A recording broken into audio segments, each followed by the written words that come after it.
do.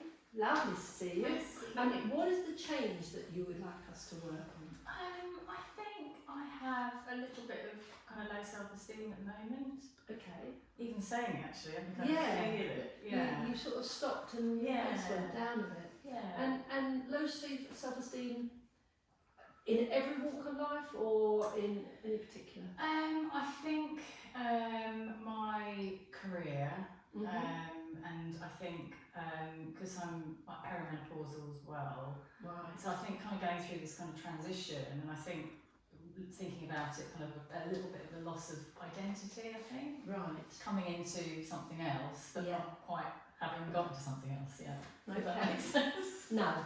But it does to you, and that's the most important thing. So, by the time at the end of our session, what would you like?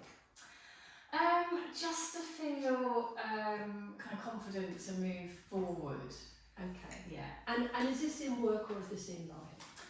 Probably everything. No, I think kind of work, but to feel better within myself. I think. Within So yourself. probably that would encompass life. It's a funny thing, this all these menopausal things. They call it all this name, so I get confused with it all. Peri and whatever they're all called. And I remember when I was going through this, believe it or not, I've gone through it. I know you thought I hadn't got there yet. And it was so strange because I went to bed one day and I woke up one morning and I thought, oh my God, what's happened to my body? And I sort of lost my waist. My waist had gone. And I thought that couldn't have happened overnight, but that's when I noticed it. And then all these other things happen, little things, when they all come at the same time. I get it. I get it. It's, you don't know, you've changed. It's like when you get metamorphosized, you want to turn from the chrysalis to the butterfly, don't you? Caterpillar to the butterfly. But it's going the other way round. You're turning into. And sometimes it can feel like, oh God, I'm wrapped up in this body that's not mine. That's just saying how I felt. Yeah. But I have a lot of clients that have felt the same way, and if only men could feel that. I wonder if we can install this in men. Wouldn't it be wonderful? So you have self-esteem in other areas. Yeah. Yeah. And tell me something about one of the areas you have got. You hold yourself in. I've got high esteem for myself. I regard myself. Yeah. Yeah. What's one of those areas? I think socially or within the family, with my partner. Yeah, all of those kind of areas. All of those, everything's fine. Yeah. And you mentioned work. So what's work? Tell me what work is. Well, I was working for a retreat for 7 years. Wow. And then the owner of the retreat decided that she didn't want to run them anymore at the end of last year. No. Which was a bit of a, because that was my kind of main source of income. Yes. And then, so obviously this year I've kind of been looking at private clients, but my private clients have never, I mean, you know this, I've never kind of built them up. Well, I you've think, worked on a retreat, haven't you? Exactly. I mean, why would you? It was given to me. Yeah. Yes, exactly. So I have started working in a sixth form college. Wow. So How's that going? I love it actually. Oh, that's well. You're a teacher, so in sixth form. Not teaching though. Not teaching. Well, that's why you love it. Yeah, just working. I think with the retreat, I loved working in a team. I loved that collaboration. Yeah. I loved, all of that, and which is what I get in the college because I've worked within different teams. So I have applied for a job to be a wellbeing mentor there. Brilliant. So things are kind of moving, but I think it's always, for me, it's always been, I've never got the private clients and it's probably, and I kind of sometimes compare myself to other practitioners who are seemingly flying and... Yeah, and the thing is, none of us can compare ourselves to other people because we're all different. I know. And the marvellous thing about you is you worked in a retreat for 7 years. So imagine the amount of people that know you, and there's obviously not a database there of people anymore, but you know the people that have been in contact with you. Yeah. So, you know, you have a base of people that you've worked with over 7 years that know you. And I know your reputation in a couple of ways, but from the retreat. So somebody phoned me up a couple of times I've had about the experience they've had with you. And even on courses that Jeff and I have run, somebody said, I met June and Jeff via this wonderful person, Laura, on a retreat that did change my life and did this and things. So I know firsthand, as does Jeff, is that how much people admire or feel inspired by you and you've changed their life. So you have all of those people in the last 7 years. So remember that. So practitioners, when they work on their own, also have their own database, but they probably haven't been a party to a retreat volume of people. So you're probably streets ahead with who you know. And let's face it, as practitioners, our clients, we don't see them every day. We do our stuff, we make them facilitate the change. They go off, fantastic. They tell someone else, or they may come back a few years later about something else, or bring a child with them, or whatever. But it's evolving all the time, and you've already got this database, so that's a good thing. So you've got that on your side. There is no comparison. I can't compare myself to you. Yeah. I have never done what you've done for 7 years. That must have been wonderful. What was the good things about the retreat? I think it was. Well, what I loved about it was there was a beginning and an end. Yes, that really is useful. I found it with clients. I used to take clients for a beginning, and God, they went on and on and on. They slept the night, and I think, got to learn how to end. Got to learn it. Yeah. So beginning and end, you see your streets ahead already. Yeah. I as I said, I love working in a team. Yeah. I quite like although the pace was quite pacey, but I quite liked it. I liked the fact that I didn't know much about people, and it was, you know, like just working like that. So working, I suppose, intuitively rather than structurally. Yes. Yeah. It was lovely. It was I had this feeling of kind of euphoria. Usually at the end, sometimes not. Get a bit of a dodgy one. Yeah, those dodgy ones do get in there. But yeah, it was just really, it was a nice thing to do over a period of, you know, a few days. Yeah, lovely. It sounds marvellous, and as I say, I've actually heard about some of your work, so I know it's good. And so you think about, you've now got this job at the sixth form college, which is what well, I haven't. Yeah, I've just been doing kind of temping. So temping. Okay, well, you've still got the job. You're temping, so you're there. Yeah. And that's all you need to be. There. I'm there. Yeah. So you're temping, doing stuff like. I've worked in I've worked on reception. I've worked in the library. Great. I've worked in an international part. I've worked in the marketing bit for a day. Wow. Okay. But you've been seen. Yeah. This is great, and you like the environment. Yeah.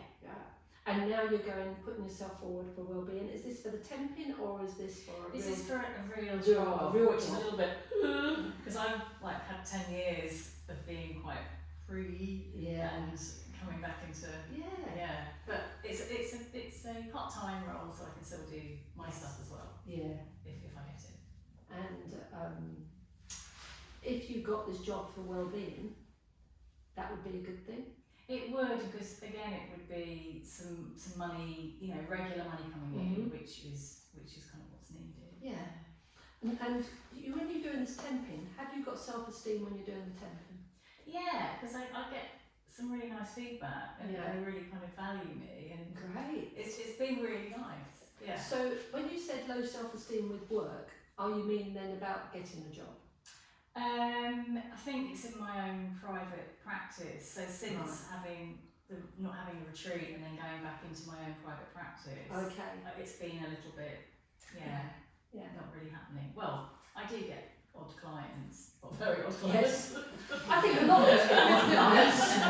That's the beauty of what we do. And a lot of clients tell me they get an odd facilitator.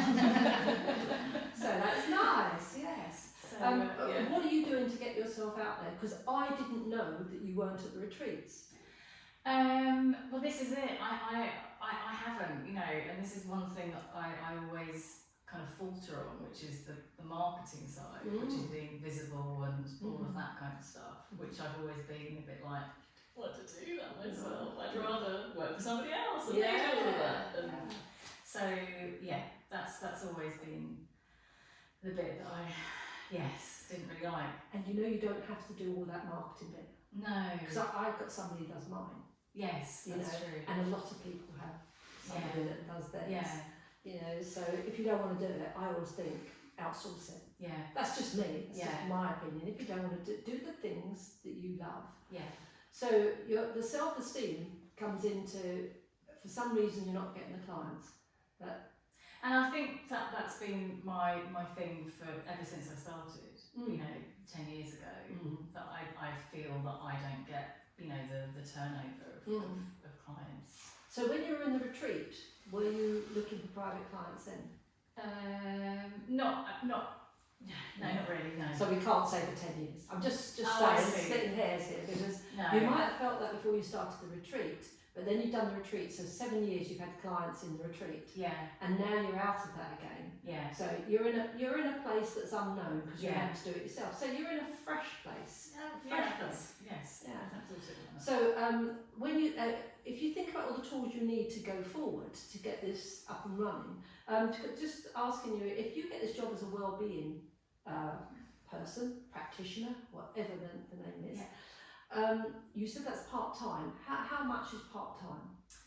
I've got to see how much it is with them. It could be 3 days, it could be 2 days, right. which is doable, definitely. So then on the 3 days would you want to do 2 days you'd want to do your stuff? Yeah. So really you're looking at 2 days of getting private clients. How many clients is that?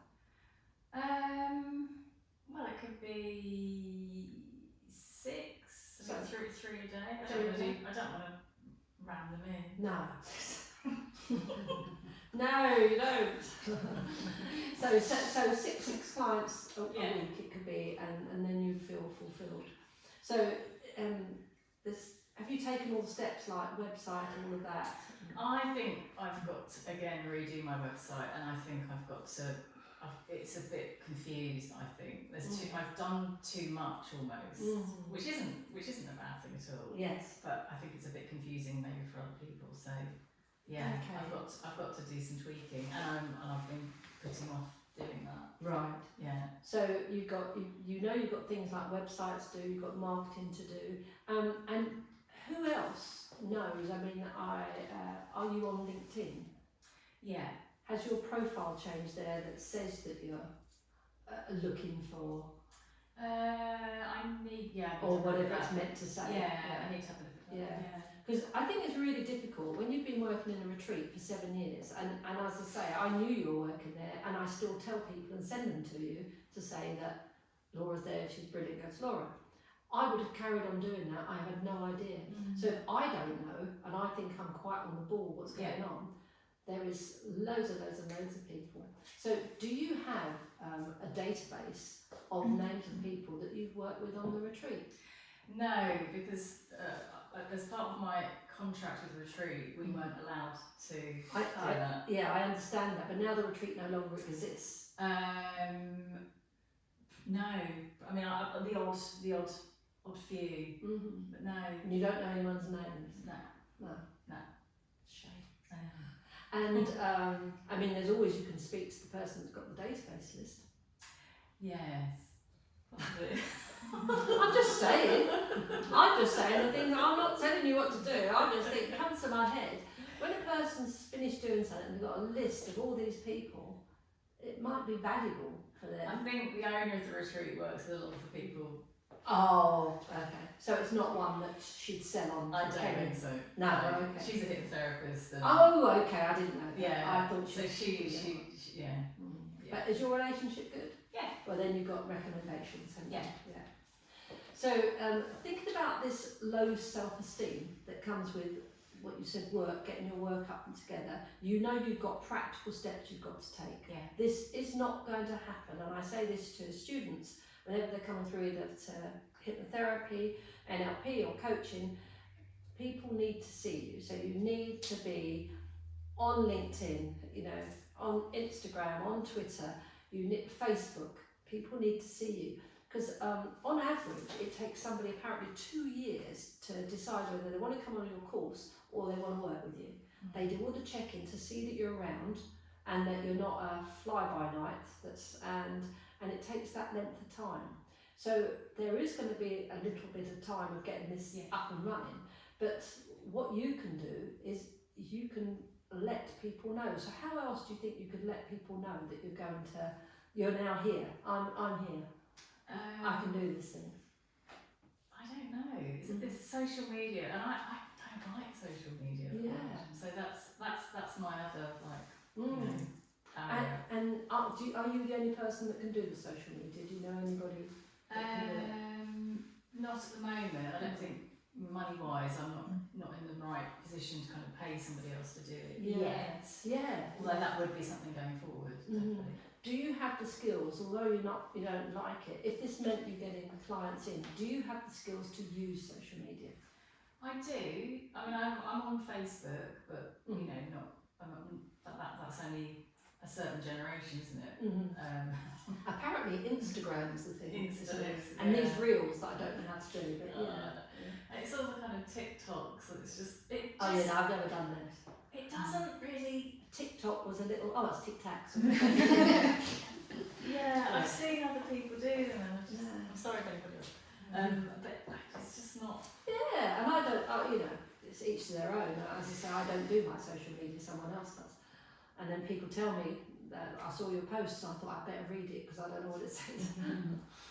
But no, and if you're in a position where you haven't got somebody that can do it for you, there are other ways of doing it, but there's a lot of free resources on the websites, and if you Google them, you can get a lot to tell you. There's always people on YouTube telling you how to do things, you know.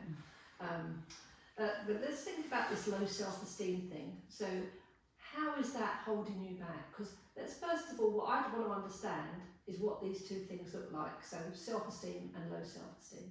So when you think about self-esteem, the one you've got with all these lovely people, your family, etc., what does that look like? If I was going to recognise self-esteem in you, what would I see visually? I think sort of vibrancy and being, you know, authenticity. Okay. And feeling relaxed and happy, and I'd get all that from you. Yeah. And I would see that. So when this other thing, the low self-esteem, what am I going to see there?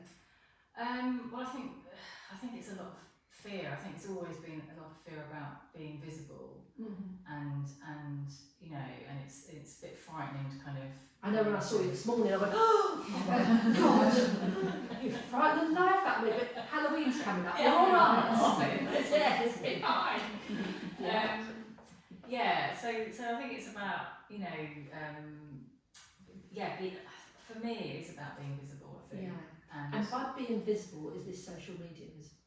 Yeah. I find, again, you know, I just find it a little bit inauthentic, and I know it's a bit judgy, but I just don't want to be that, and I'm sure I can be authentic. Go and look at mine. It's very unauthentic. I'm not even doing it. and I'm an authentic person, but that's not my words that they're hearing. I do get what you mean. It just doesn't sit right. So yeah, maybe it's a change in myself that could take place, but because I'm exactly the same way as you about it not being authentic, and I started doing mine a few years ago, and I found it draining because what I want to put out there, people don't want, you know. So when I got a guy to do it, he does the right things, people tick or like or whatever, that's absolutely fine. I don't even know what it is. Yeah. People know it's not me because I had an email once saying they're not speaking like you do, and I said that's good as a social media person, so people know. But what's happened is it keeps my relevance out there. So not that you need it, it's so for when people are Googling you that want to come to see you, that they've got something out. Oh yes, they've been around for a few years now, and you know, they're still working. If people want to check up that they're going to somebody, if something goes wrong, they can get their money back. That's basically what it is. Or they're going to somebody, they're going to spend this money, that's somebody there that looks credible and sounds credible and is credible because there's nothing being said that says that anything different to that. Yeah. So social media is an awful thing, but if you can be authentic with a process, that's all I'm saying. It's a process of a lot of people, and I know my guy does it, he puts up sayings and things like that, and if it's a day like Suicide Prevention Day, he'll send to me, and I could tell you authentically about suicide prevention. I could speak from my heart, and I've written lots of things. I don't put that out there. I let him do what he does to help anybody, to ring the Samaritans, and give them all the numbers, etc.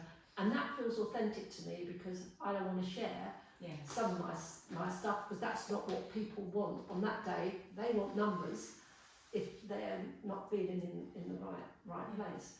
So sometimes I'm really glad I have somebody doing that for me. I don't have to waste my energy thinking I need to put this up and it's got to come from here, because when they see you, that's going to get somebody that's in a really bad way. They've now seen you, you're now transparent, they've got somebody they can work with. And when people choose to work with somebody phoned me up one day and they said, oh, I found you on the didn't know anything about me at all, found you on the life coaching directory and loved your picture.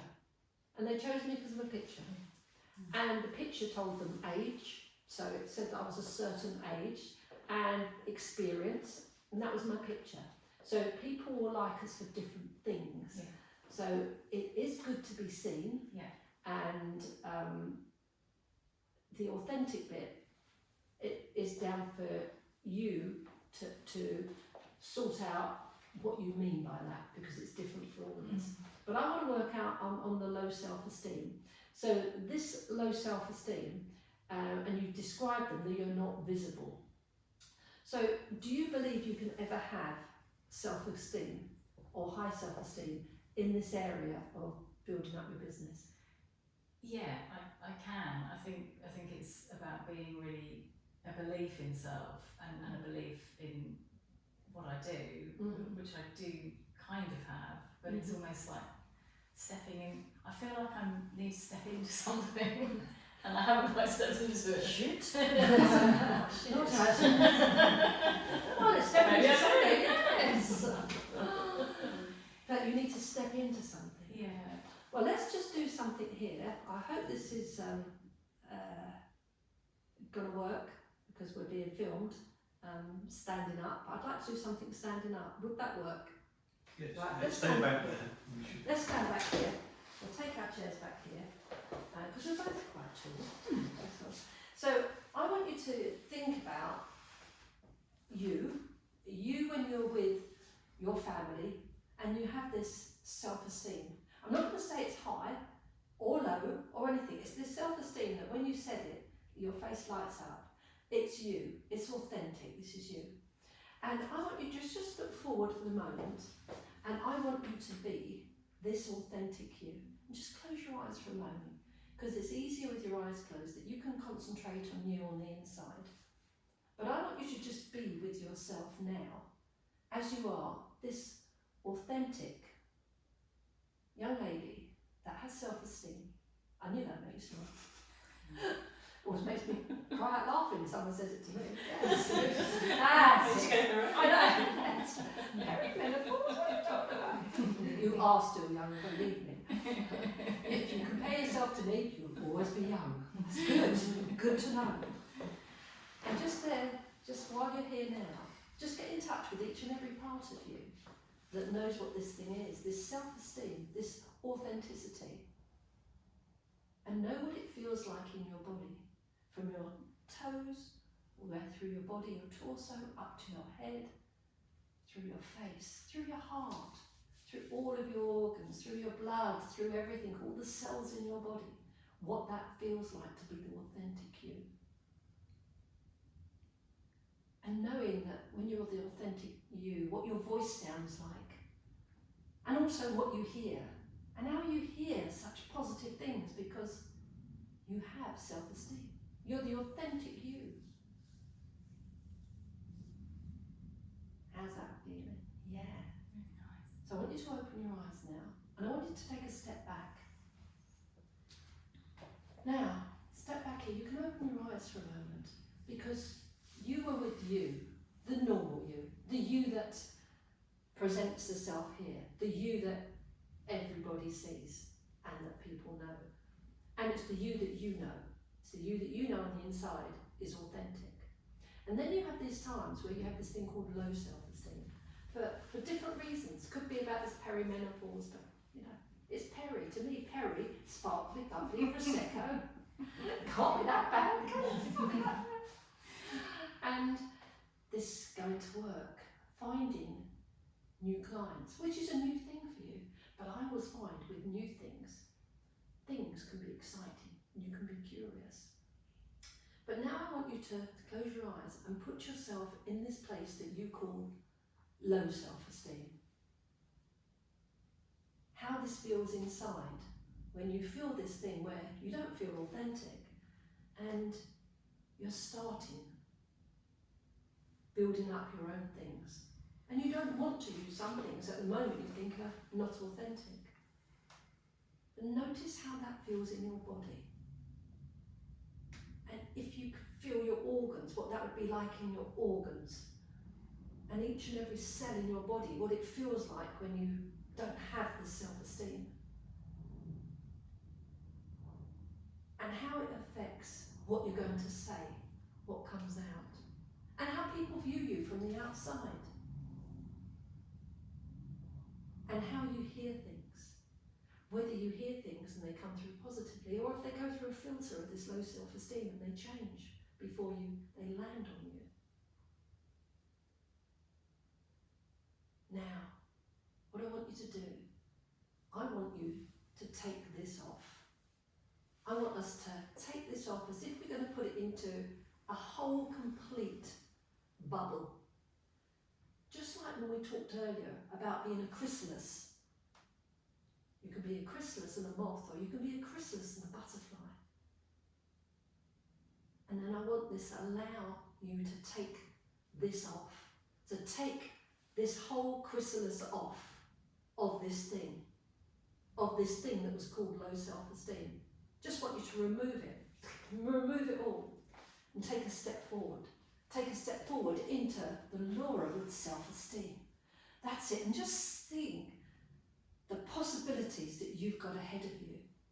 Feel the feelings in your body that rush through you with this wonderful self-esteem, the one you have with your families, the one that you know is authentic, the one that gets to your heart, that all of your organs, they light up, they feel good, and each and every cell in your body knows that you're authentic because you are Laura.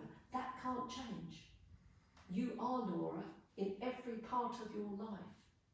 And I want you to allow the feelings that you have when you're with your families, this authentic self-esteem. I want you to allow it to now go through your new body that you're going through now. And you can spin this feeling. You can know where it starts and where it goes next to feel even better. You can do that. And you can spin the feeling whichever way it goes, and you can spin it faster so that you get these wonderful feelings going through your body. Knowing that more and more you put these through your body and through these cells, so the cells will generate and make even more of these self-esteem cells, these authentic cells, these wonderful cells. And also, you've got to add a bit of humour to it. So add some funny things in there. Just thinking about when you told us about your dogs, you've got 2 dogs that are French cross.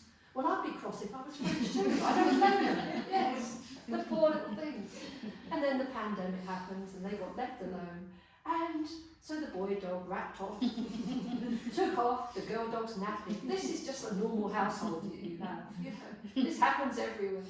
But this is the authentic you. You speak from the heart, you make us laugh. You are authentic through and through, each and every part of you, each and every cell.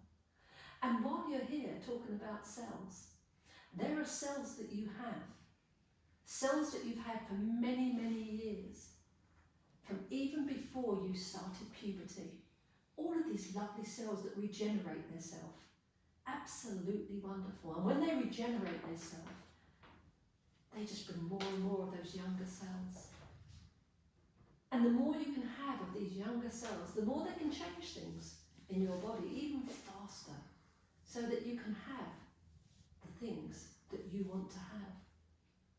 Your body may be going through a change, as everybody's body does. Even when they wake up, it goes through a change. When you wake up, your body's changing. And you go through the day and you have to change it for different things that you do, then you go to bed and it changes. But you can regenerate all the good cells in your body. And I know you love meditating, and you can enjoy meditating with good young cells that can only make everything better.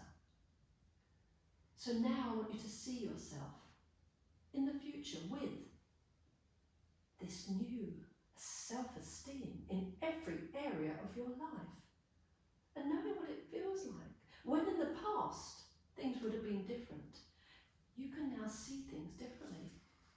You can perhaps hear a conversation about what somebody needs where before you weren't listening. And you can feel authentic, because whether you're in a lift and you hear somebody saying they're scared of the lift, that's an opportunity to help somebody and to change their life. And also when you tell people, hey, I do this, or even get curious about changing your website. Because when you change something like your website, people notice. They can look on old websites and there's no change, so there's nothing to keep them there. But when you change and do something different, that grabs people's attentions. So you have the opportunity to do whatever you want, because you're this Laura with self-esteem that all the friends and family love. And this is the energy that's going to be allowing you to do whatever you want in life. And if you can work in a retreat for 7 years, you can do anything, because you're the master of your destiny. So whenever you're ready, you can open your eyes. Bless you. Do you want to have a seat? So, how are you feeling about this self-esteem thing? I feel amazing. Amazing. I saw myself like kind of golden and some butterfly wings that were like pink and purple. Oh, I like that. Pink and purple. And what about going forward now, getting new clients? I feel much better about it. I think changing the website and doing some tweaking and having that kind of that belief in self. Yeah. Yes. Yes. Yes. I can't wait to see it. I can do it. Well done. Well done. Yeah. Thank you, Laura. Thank you. Bless you. Bless you. Oh, that's so good.